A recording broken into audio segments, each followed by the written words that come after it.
Assalamualaikum warahmatullahi wabarakatuh. Salam sejahtera untuk kita semua. Shalom, Om Waalaikumsalam Swastiastu, warahmatullahi wabarakatuh. Namo Buddhaya, salam kebajikan. Halo Mas Nanang, apa kabar? Halo, baik. Apa kabar sampean juga? Alhamdulillah, Makin baik. subur aja kelihatannya. Di rumah terus ya gini. Susunya cocok. Isinya juga baik.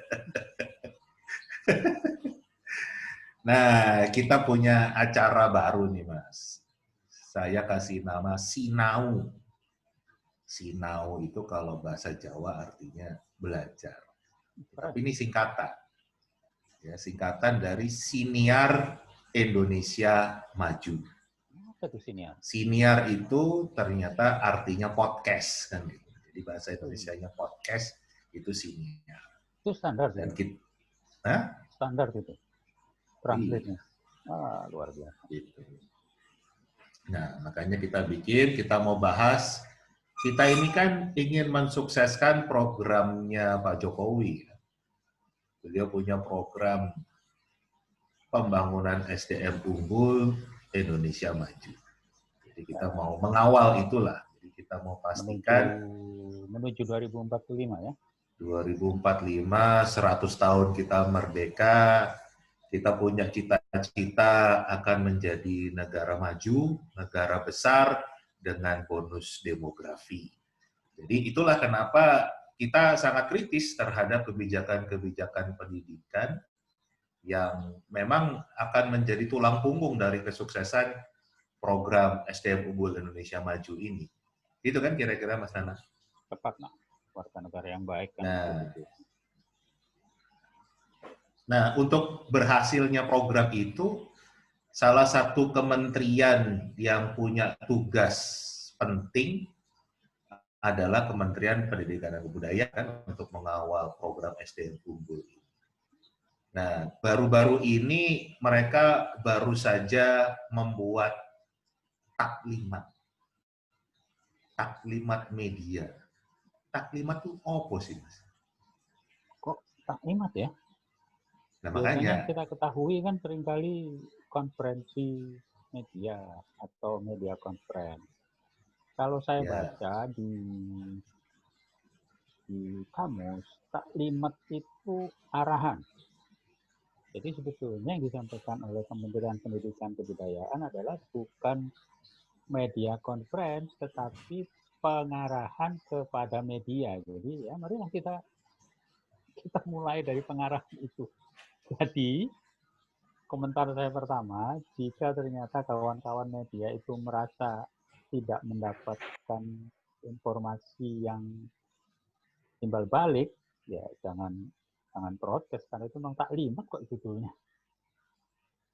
Jadi intinya taklimat itu satu arah ya? Satu arah, bukan sebuah percakapan, bukan komunikasi. Yang tentunya beda lagi ya. Maklumat pemberitahuan. Jadi kalau taklimat pengarahan. Gitu. Jadi oke. Nah, jadi inilah yang kita melihat juga arah komunikasinya itu justru menjadi lebih banyak satu arah kan. Nah, di taklimat media itu, Mas, gimana? Ya karena taklimat. Oke. Nah, taklimat media yang terakhir ini isinya tentang capaian-capaian atau prestasi yang sudah dicapai oleh Kemendikbud.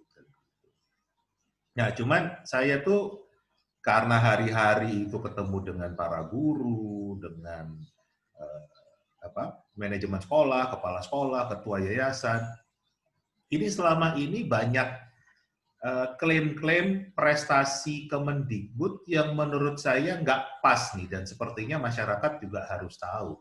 Contohnya, penghapusan ujian nasional. Saya tuh, kenapa saya yakin, karena saya itu di sebelahnya Pak Muhadjir saat beliau menyampaikan ujian nasional dihapus. Itu kita bicara di salah satu stasiun TV. Tetapi keputusan Pak Muhadjir tersebut diveto oleh Pak Presiden dan Pak Wakil Presiden. Jadi sebetulnya keputusan untuk ujian nasional ini bukan prestasinya Mendikbud sekarang kalau menurut saya. Dan ditambah lagi sebetulnya tahun ini tuh nggak ada ujian nasional karena pandemi. Tahun 2020, sekarang 2021 ya. Tahun 2020 tuh nggak ada ujian nasional karena ada pandemi. Tapi tahun 2021-nya sendiri kan sebetulnya bukan ujian nasional dihapus, tapi digantikan menjadi asesmen nasional. Nah, kita juga nggak tahu nih seperti apa bentuknya karena sampai sekarang juga payung hukumnya belum ada, penjelasan resminya belum ada. Kemudian mengenai BOS.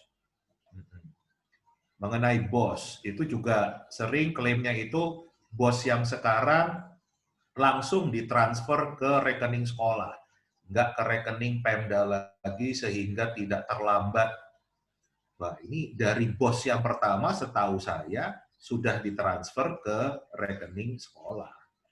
Sedangkan ini berubahnya justru saat Bu Sri Mulyani menjadi Menteri Keuangan yang periode Pak Jokowi ya, karena beliau ingin adanya perputaran anggaran itu antara pusat dan daerah berimbang, makanya beliau mengirim ke rekening daerah dulu.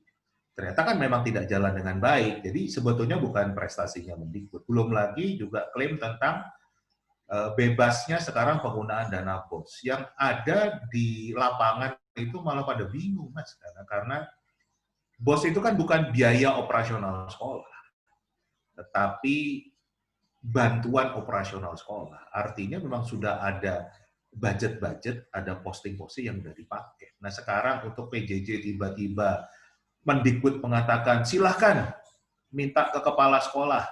Yang ada nanti masyarakat merasa kepala sekolah itu menggelapkan uang, padahal anggarannya nggak ada, sudah ada posting. Gimana menurut Mas Nanang? Ya, sulit juga berkomentar. Sulit juga berkomentar karena taklimat ini gimana? Oke lah, kalau gitu kita langsung aja lihat taklimatnya ya. Nah, ini kan taklimat media awal tahun, Kemendikbud capaian 2020 dan sasaran 2021. Ini yang disampaikan nih Mas. Merdeka Belajar episode 1 sampai episode 6, yang nggak berjalan pun masih disebut dengan capaian, contohnya organisasi penggerak di sini. Ya sudah tercapai sebetulnya kan? Duitnya udah keluar. Kenapa? Sudah tercapai, duitnya yang udah lima, keluar. Yang untuk ininya, apa? Konsultannya. Ya, bayar konsultan dan lain-lain kan capaian. Karena seringkali, langsung saja saya komentari, seringkali capaian itu diselaraskan dengan penyerapan anggaran. Jadi kalau memang sudah ada keluar ratusan juta ya dianggap capaian. Gitu ya, jadi bukan programnya sendiri, bukan ke arah peningkatan mutunya atau bahkan target RPJMN-nya ya. Nah, kalau ke serapan anggaran. Kalau itu justru saya ingin komentar. Seharusnya taklimat ini itu merujuk ke rencana yang dibuat. Kementerian Pendidikan Kebudayaan sebagai kementerian yang memiliki amanah untuk menjalankan visi misi presiden dalam bentuk RPJMN itu membuat rencana ya strategi. Rencana strategis itu merupakan turunan dari visi misi presiden. Presiden menunjuk menterinya, salah satu Menteri Pendidikan Kebudayaan, laksanakan target-target yang terkait dengan pembangunan manusia dengan pendidikan. Diturunkanlah menjadi rencana strategis Kementerian Pendidikan dan Kebudayaan. Dan karena rencana, ada target. Sehingga Renstra itu akan mematok target-target 5 tahun dan setiap tahun, sehingga dibuat program-program. Program-program itu harus menuju kepada sasaran atau target itu. Dan program itulah yang diongkosi.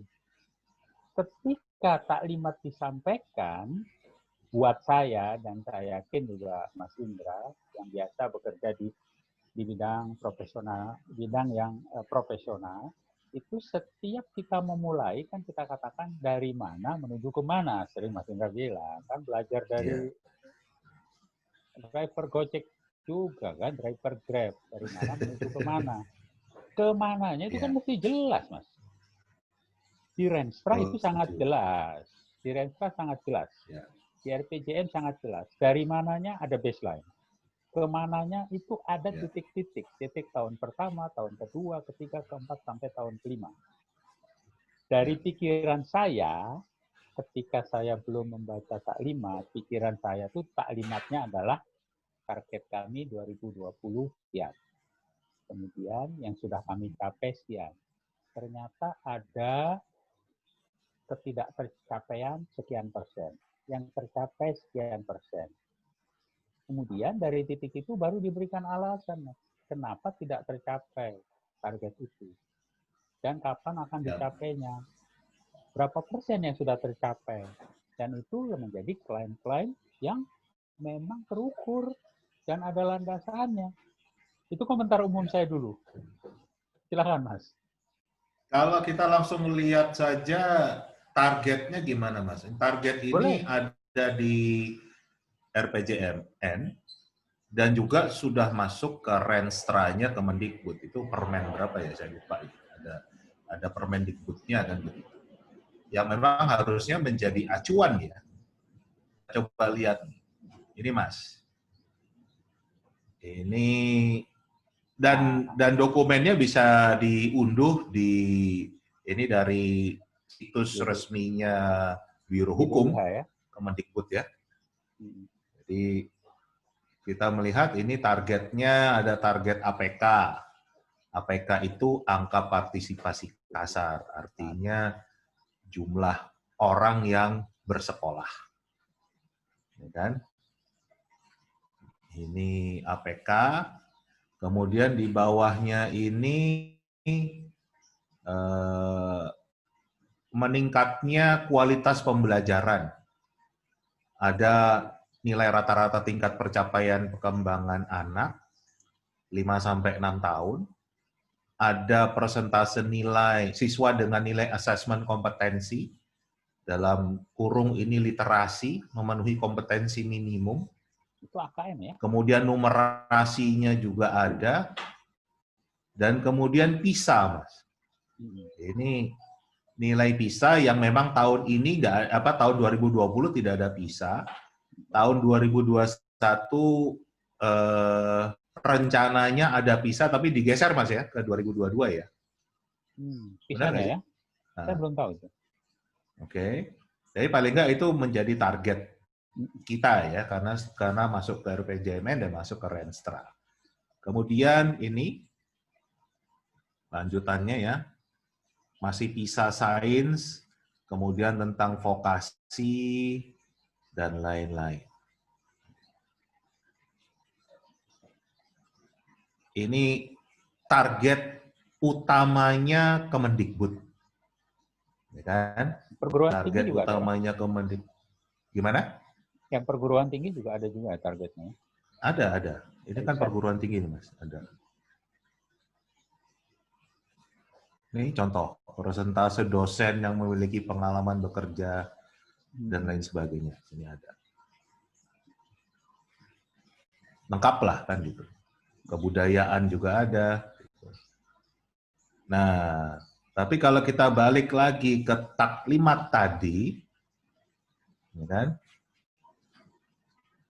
Ini saya bingung, Mas, karena mencari target-target yang ada di Renstra itu nggak muncul.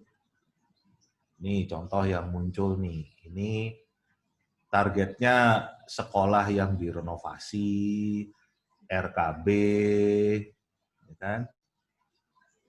USB, unit sekolah baru, kemudian bantuan sekolah inklusi,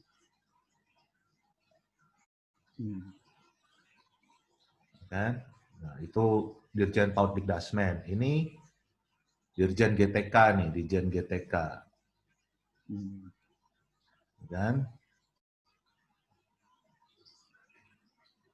Ini vokasi.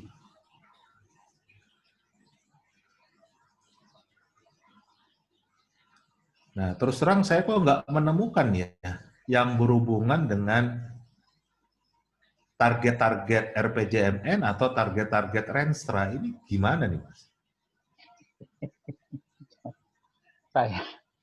Saya sendiri juga bingung. Tapi jika kita berpikir jernih,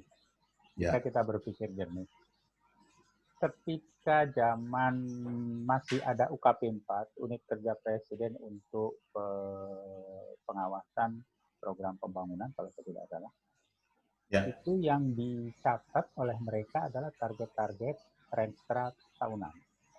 Kemudian UKP 4 itu akan meminta mereka untuk mengisi borang yang secara online ada di setiap kementerian. Mereka mengisi berapa capaian-capaian target itu. Dari titik itu, setiap periode ada rapat di kantor presiden, itulah yang dipakai oleh presiden untuk menilai rapor dari setiap pembantunya. Jadi, saat itu setahu saya, setiap akhir tahun mereka mengisi dan ketahuan targetnya berapa. Kenapa tidak? Karena ada UKP 4 yang mengelola itu. Dan saya tidak tahu apakah ini program-program ini juga memang dilaporkan kepada presiden, dan presiden melalui kantor staf KSP-nya itu mampu mensinkronkan target itu dengan program-program yang ada. Tetapi saya yakin jika itu disinkronkan, mereka juga akan sama bingungnya dengan kita. Pasti akan bertanya, target Anda, Renstra, itu kan ABCDE nomor sekian tahun 2020. Seperti tadi misalnya, PISA belum ada, ya ditulis saja belum ada.